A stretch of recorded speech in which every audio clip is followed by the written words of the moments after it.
So, exactly how do you age gracefully anyway?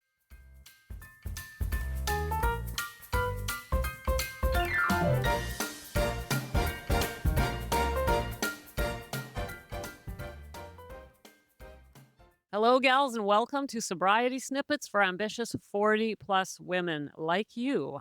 Here to help you drop the wine and pick up healthy, conscious living. I'm Becca Jacobson, and this is what we call a snippet. Gals, I'm so excited to talk to you today because I have had a massive perspective shift. I have had another perspective shift. The truth of the matter is, the last few years for me have been shift after shift after shift. That was hard to say without swearing.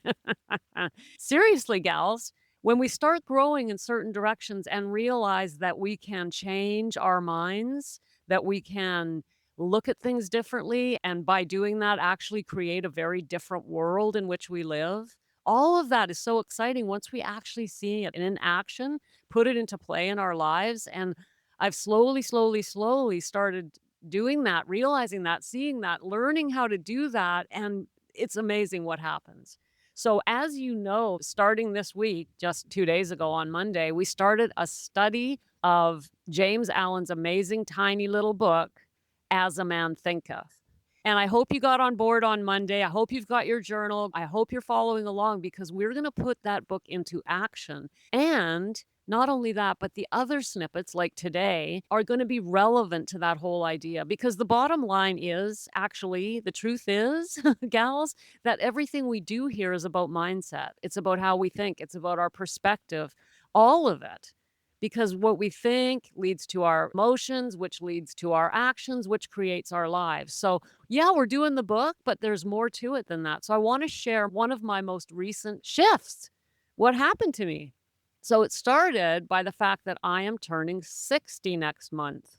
Right, turning 60. And I've been not dreading it. I won't say that, but it's 60 and it's a milestone, right? And so I was sort of ambivalent about it. And then I remember very clearly, seems like yesterday, that when my mom turned 60 and I was 35, she seemed old, right? When we were younger, 60 did seem old. And times have changed, right? We know more about health, we know more about mindset, and we're just not aging the same. I think we just refuse to.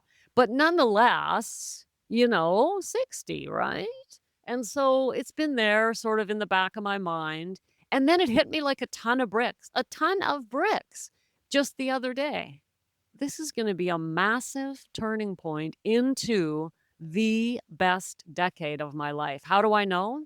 Simple. My 30s were better than my 20s. Even though my 30s were hard, I went from being a prostitute in my 20s to a college student in my early 30s to a college professor by my late 30s. Even though I was still drinking, I was still using drugs, to be honest. It was a difficult decade, but it was better than my 20s, which was just absolute chaos. And then my 40s were better than my 30s. So even though I was still drinking, I settled into my career as a college professor, got into this binge drinking routine, sort of kind of was holding everything together. It was difficult. Yeah. My whole life, gals, right up until the day I quit drinking was difficult, but my 40s were definitely better than my 30s. And then came the 50s. Now, of course, when I turned 50, I did not know I was going to finally break free from alcohol. By that point, I actually thought, I'm going to just die drunk. Like, this is ridiculous how long I've been trying. But anyway, by 52, I'm sober. And by now, I'm 59 and 9/10. I can look back and tell you that my 50s have not only been better than my 40s, 30s, and 20s, but exponentially better, undescribably better, because it's the decade in which I gave up alcohol, started like so many new things. I won't go into details, but let's just say there's the 50s, way better, like inconceivably better than my 40s. And so it suddenly hit me, holy crap, what are the 60s going to be like?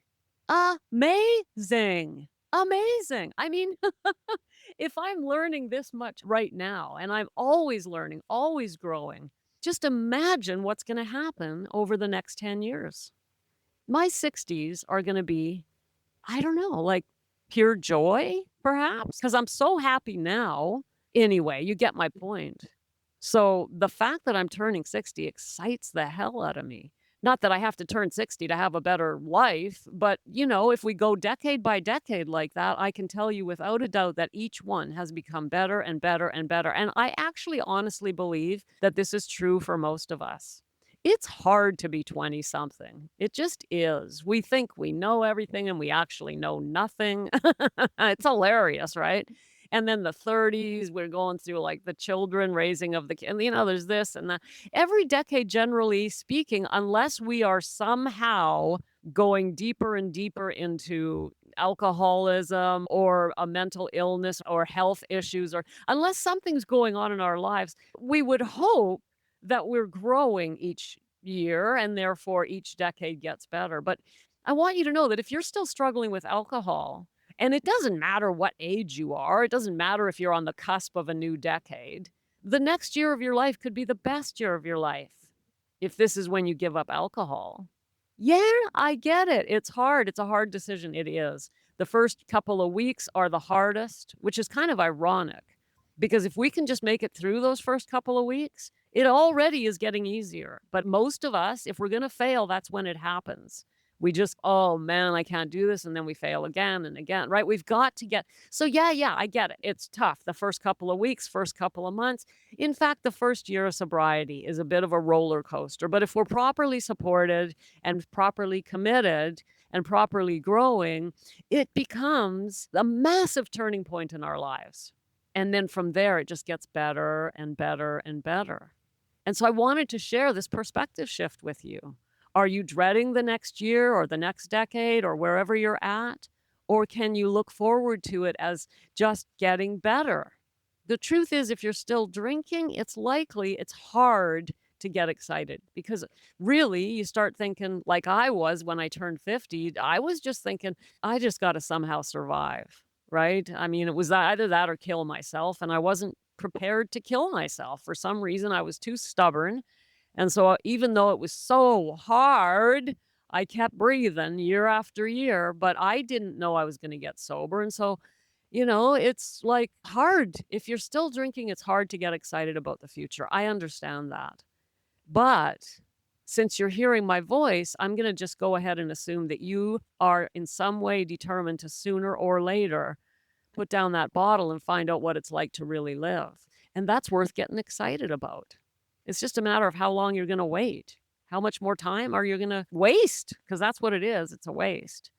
So, the perspective I want to give to you today is that the future is all in how you look at it. Is it, I'm getting older, or is it, oh my God, anything is now possible?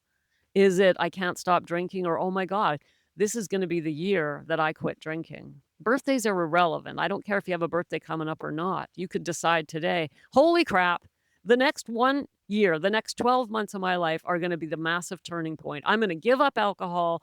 I'm going to find out how the hell to do this. And I'm going to just make this a turning point. It can happen anytime. Forget about birthdays. So are you ready to make up your mind and have that change? This is a perspective shift. It really is. We're not just aging. We're not just surviving. We can make a decision to make things better for ourselves. The choice is always there waiting for us. Always, gals. And it really is just a choice. Are you going to choose to continue to suffer or choose to change that perspective?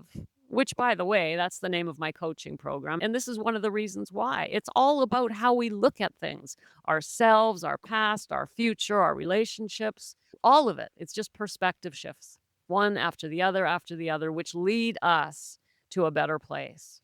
All right, let's just end this by saying if you're ready and you want a little bit of help, I'm going to invite you today into the sacred mirror. Now, I know I've been inviting you a lot, but I'm going to keep doing it because it really is worthwhile. The sacred mirror is simple. You share a little bit of your story with me privately by answering a couple of online questions. I'm the only one who sees them. And then I turn on this microphone and send you back a reflection. Not advice, not judgment, just a reflection from a point of view from someone who's been there. So try out the sacred mirror. I know that the reflections I'm sending back are helping women because they tell me. Maybe today's the day you get that extra inspiration by hearing my voice speaking directly to you, using your name and talking about your story. Try out the sacred mirror. You just might get a massive perspective shift. Thanks for popping in. Be sure to come back next time so I can keep your head on straight. Sending you buckets of love.